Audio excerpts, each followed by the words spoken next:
Les mondes inversés rassemblent un ensemble significatif d'œuvres d'art contemporain empruntant de diverses façons aux cultures populaires. Les mondes inversés, c'est la grande exposition du BPS 22, le musée d'art de la province de Hainaut, situé en la ville haute, à Charleroi. Il rouvre ses portes.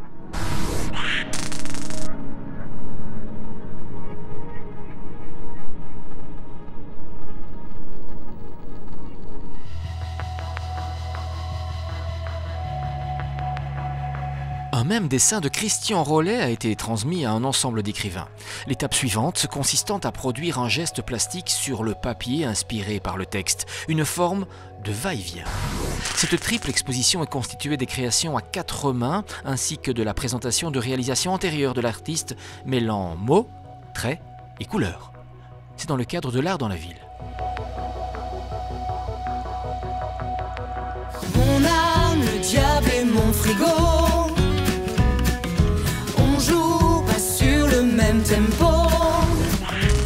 Oops est un projet artistique inédit en Belgique. Oops est une histoire différente. Un opéra rock doté d'une intrigue dessinée par des morceaux de musique originaux, des tableaux scénographiques riches, un jeu de scène précis, cadencé, un conteur fou.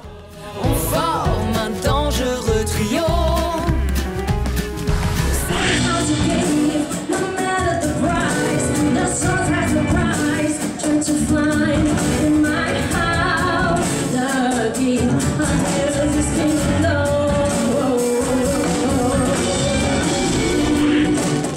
Peps et de l'énergie, elle en a à revendre, Sarah Le Thor. Cette jeune auteure, compositrice, interprète belge, forte d'un second album très médiatisé, écume les scènes du royaume avec des titres délibérément positifs et joyeux, à son image.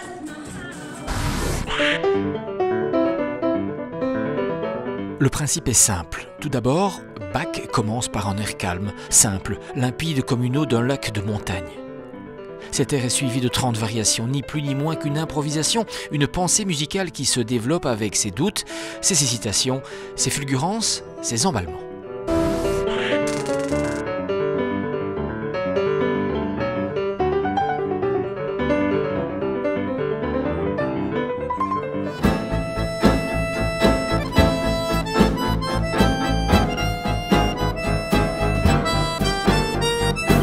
Dans le sillage d'Astor Piazzolla, Astoria s'inscrit à la croisée des chemins. Un souci constant de qualité musicale et de maîtrise instrumentale tout en faisant surgir au premier plan la qualité d'écriture du maître argentin.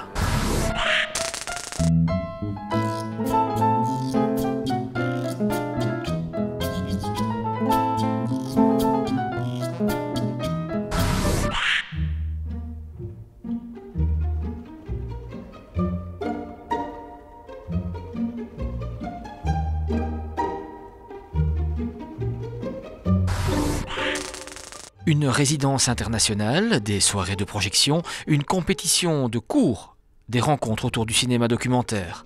Un cinéma qui questionne un regard neuf sur une ville qui se bat pour exister.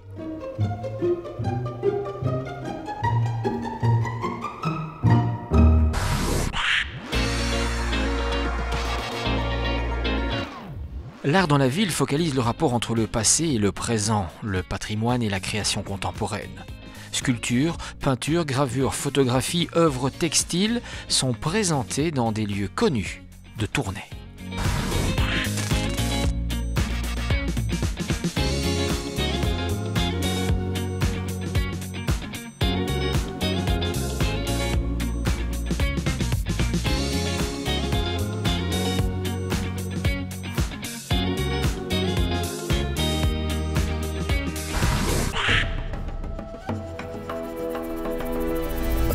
Vous ne verrez pas d'encre ou de pinceau, mais bien des œuvres qui mettent en évidence les relations nouvelles que les artistes chinois actuels entretiennent avec la tridimensionnalité de la sculpture et ses matériaux.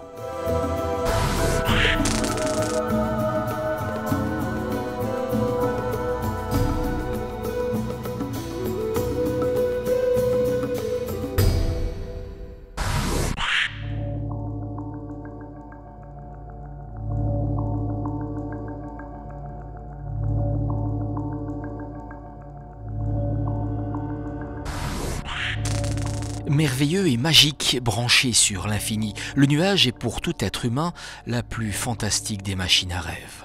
Combinaison de contraires et d'extrêmes, foisonnant, inépuisable en perpétuelle métamorphose, il est de toute évidence la métaphore même du vivant.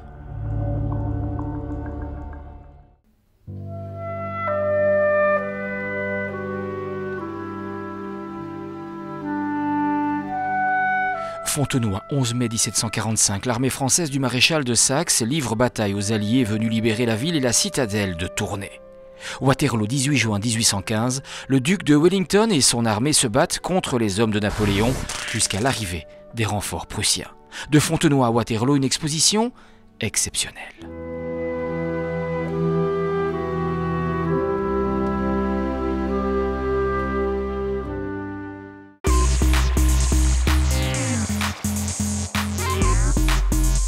Homo Faber, poétique et mécanique du travail. Une exposition qui invite à explorer les filiations entre l'art et l'industrie du 19e siècle à nos jours dans un lieu né pour et par le travail. C'est dans le cadre de Mons 2015.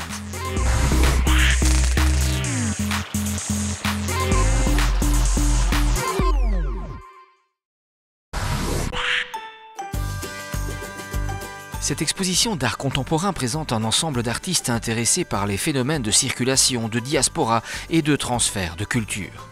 Le titre fait écho aux idées d'Édouard Glissant, grand penseur du métissage et de la mondialisation, ainsi que défenseur des identités fluides, du libre-échange et d'une ouverture cosmopolite idéale qu'il appelle la relation.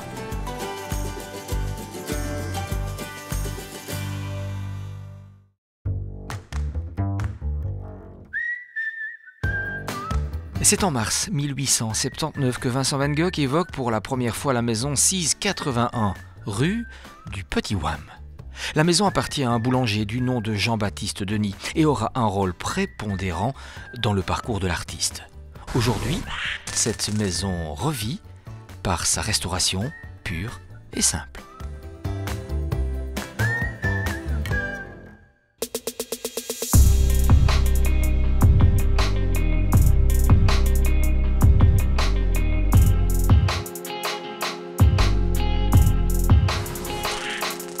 Le jardin n'est pas une personne et pourtant, il nous parle comme une personne. Aux quatre coins du parc, 10 photographes belges nous livrent leur vision sur le sujet et s'adonnent au jeu des rencontres inattendues, mais réelles.